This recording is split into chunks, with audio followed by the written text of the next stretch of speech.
Well, what's up, so welcome back to another part of Octopath Traveler 2. Now, first of all, I am going to start off by saying I do have a little bit of a sore throat, so if I sound different or if I'm not speaking as much, that is why. I think I'm coming down with some sickness, so potentially in the next 3 to 4 parts, I might be quiet or sound different, or I could start sounding more different depending how many days I record over. So we are going to start off with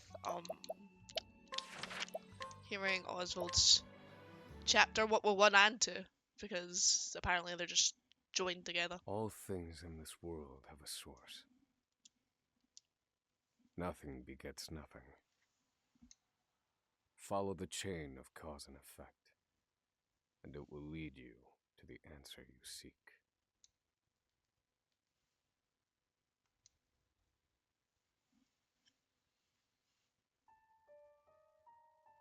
Oh, right off the bat, we got dangerous music. For the record, you, Oswald, plead not guilty. Is that correct? The facts are thus.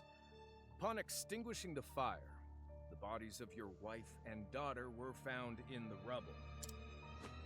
They were nearly charred beyond recognition. A gruesome sight. I'm sure you agree. Thus, the court accepts, without objection, immolation as the cause of death. However, there is one last inexplicable detail. Nothing one could reasonably consider the cause of the conflagration was found at the scene. Ergo, the fire ought not to have happened at all. And so you just assume that he's done it. Absent the use of magic, that is. You were a scholar of magic, weren't you, Oswald? Is that a mere coincidence? I think not. Coincidence? I think not. Shut up, prosecutor. Having conducted a thorough investigation of the scene, the court holds the following to be true. You, Oswald, were the only one capable of starting such a fire that night. What, the only one capable in the world? In the town? Like, are you serious? In the sacred name of Alephan the Scholar King, the court hands down the following verdict. Oh my god, who is this voice? Keep speaking, Judge. Oswald V. Van Stein. We find you guilty of the murder of your wife and daughter, for which you are sentenced to life imprisonment on Frigid Isle. Gonna say Mr. Potato Head from Persona 5. Final answer. Do you have any last words?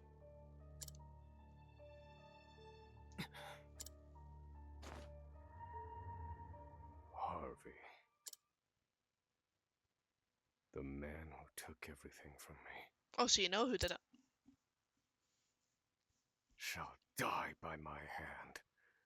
I swear it.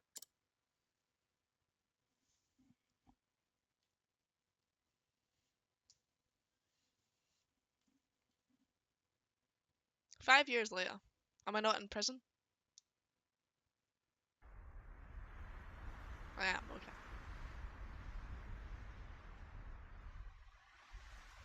Frigid Isle. A solitary island in the far northern reaches of the sea. Oh, some call it the edge of the world. Blanketed in snow all through the year. The nearest continent is due east. 4 days' journey by sea. Even on the largest vessel. Even then, the fierce blizzards at sea can make a wreck of the mightiest ships. Trips to and from this accursed place are heavily regulated.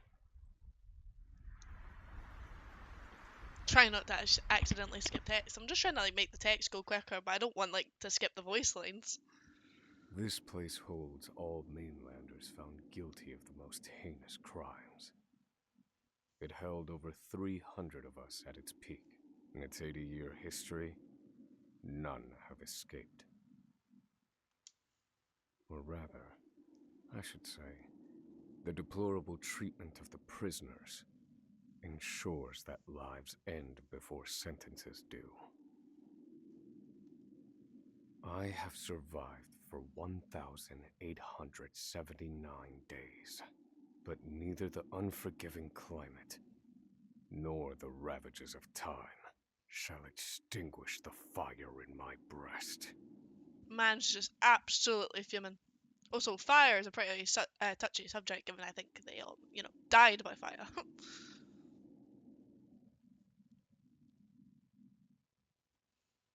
Oh, I can move? No, I can't. Another frigid day in hell, eh, Professor?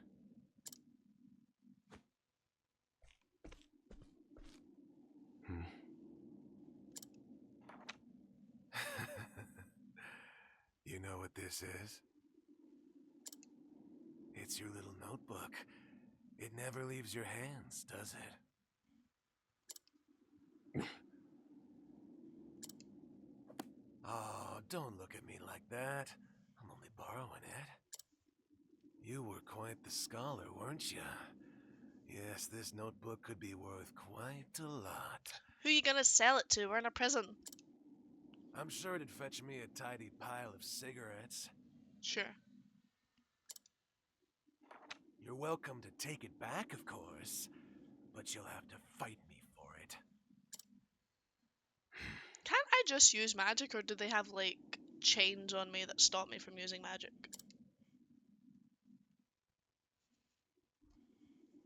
Am I actually gonna fight them for it? Mug! I forgot the scholar can mug. A night Oswald can mug townsfolk for their belongings. Sure.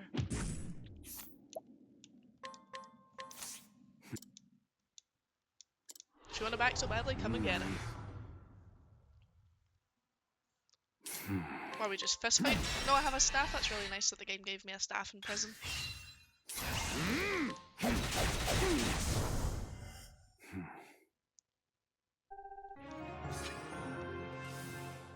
Oswald level 2? I don't think so. I'm fairly certain he's not level 2. Take it back. I've got no use for your filthy scribblings anyhow. Help! Guards! He's gonna kill me! Yep.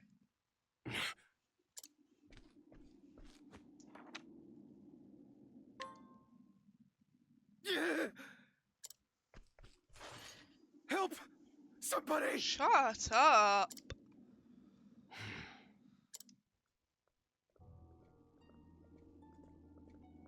What's all this about?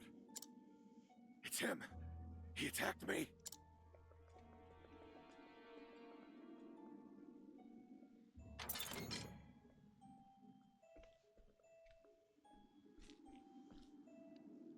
Well, if it isn't Oswald, our magical murderous scholar.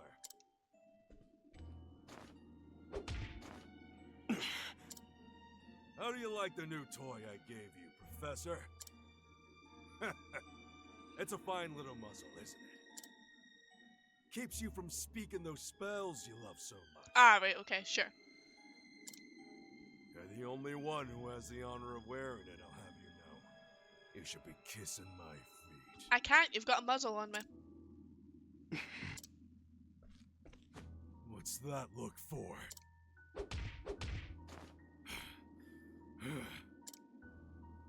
know defiance when I see it, and I'll have none of it.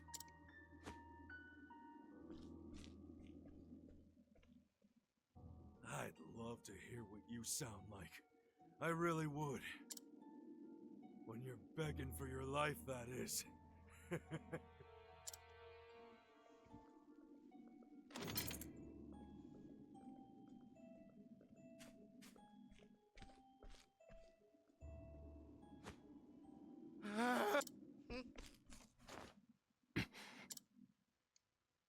13 seconds. 13 seconds from the time a prisoner calls for help to the guard's response. Okay. Is that At consistent? least some valuable information's come of all this. 1 warden and 34 guards for 292 prisoners. Over time, I've learned much about the way the prison and the people within it work. And all of that knowledge shall inform my eventual escape. So I'm a prisoner on the run for his story. An escape for which the plan is written in this notebook, using a cipher, naturally. I've revised said plan numerous times these last 5 years, and polished it to a fine sheen. Only 3 pieces of the puzzle remain. The first, an escape route. For this, I have chosen a passage that leads beneath the prison. This passage is overlooked even by the guards themselves, and it leads directly out of this place. I must conduct a more thorough review of it, and soon.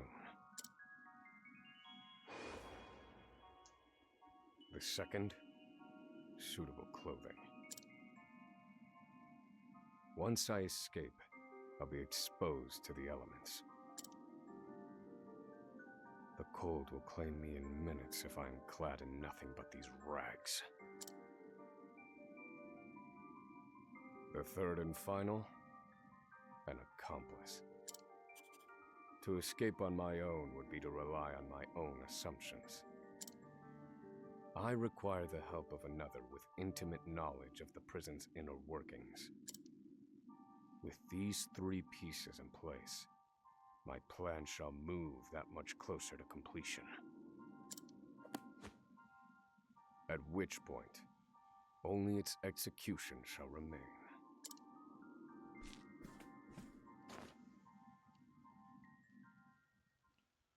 Alright. Well, he's got the plan the next morning.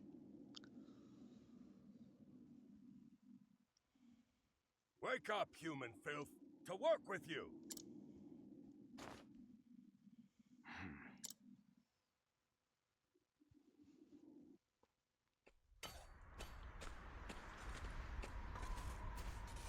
I understand this island was once dotted with mines.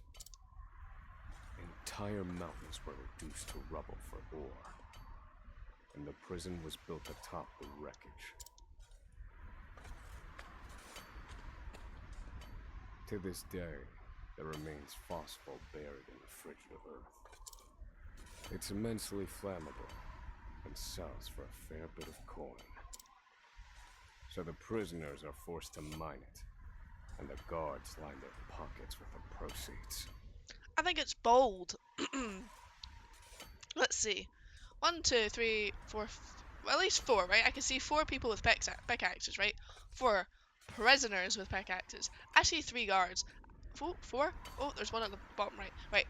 So 4 pickaxe prisoners, 4 guards, and then there's also at least another 3 prisoners here. I just don't see if they have pickaxes. I think it's bold to think we just can't take them. Mine, scum! Keep those hands moving! I said, keep moving! Unless you'd rather freeze to death! What's wrong with you?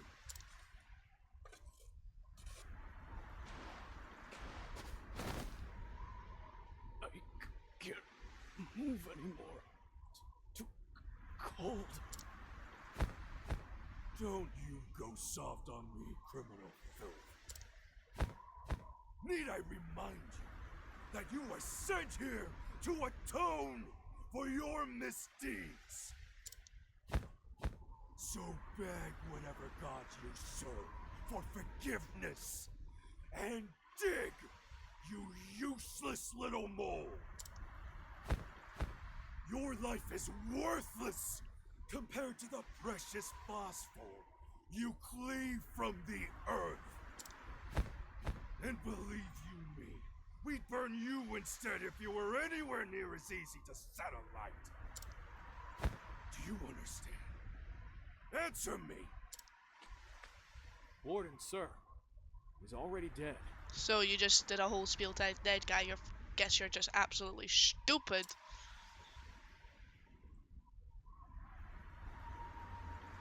An unfortunately common sight. We are adaptable creatures.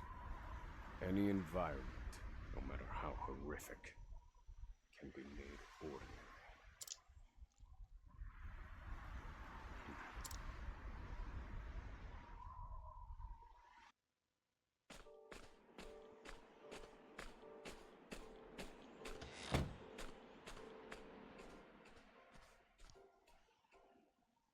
Forced labor is followed by a vanishingly small window of free time. It is in this free time that I review the remaining pieces of my plan. So you're telling me there's like a full ass town we got here for the prison? They are three. The first, an escape route. The prison is as old as it is massive. There are bound to be gaps and awkward seams. Perhaps I can glean a hint or two from someone with intimate knowledge of the island's history. The second, suitable clothing. What, you can't escape in prisoner outfit? One they call the Provisioner sells the clothing I'll need to survive. Oh, I suppose because it's snowy. Got you. Understood. But first, I need to find them. I'll start by asking any prisoners who might know this Provisioner. The third and final piece, an accomplice. What, we need someone to help us? Why? My accomplice cannot be an ordinary prisoner. I must find someone capable of enacting my escape plan.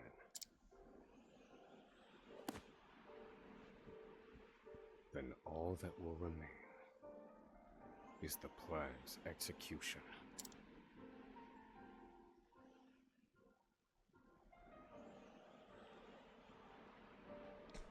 Hello. Do filthy murderers like you even have hearts? They say home is where you make it. Well, who the hell could make this place a home? I'd rather be out here in the cold than locked up in the cell. Really? Oh, it seems really cold out here. You're better off not knowing what I've done. Hey, muzzle mouth, wipe that smug look off your face.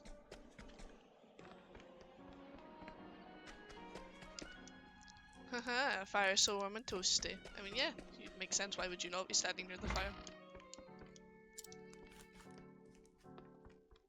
Let me just take stuff. How do I get the muzzle off? Like, is it a key or something?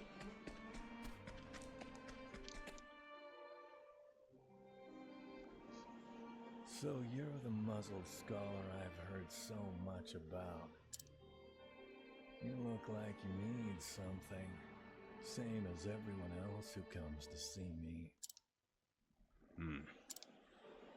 The name's Bale. Most call me the Provisioner. I can secure most anything people ask for.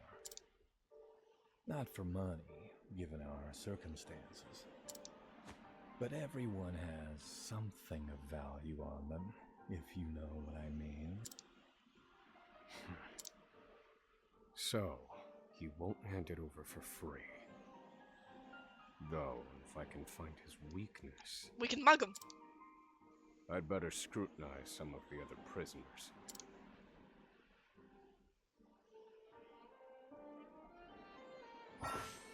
During the day, also can scrutinize.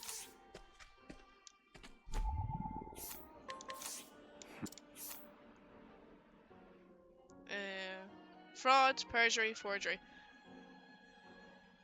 Is that really worth?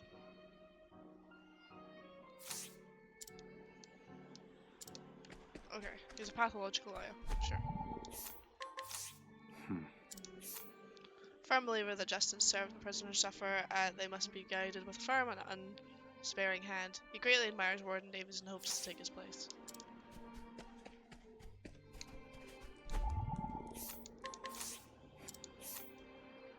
Serial arson, murder. Yeah, see, this makes sense. You being here makes sense. I'm not sure if fraud and stuff counts as needing to be here. Human traffic again. That makes sense. Prisoner, an extreme violent former human trafficking victim turned human trafficker. Ah, sure. I don't believe this prison. Okay.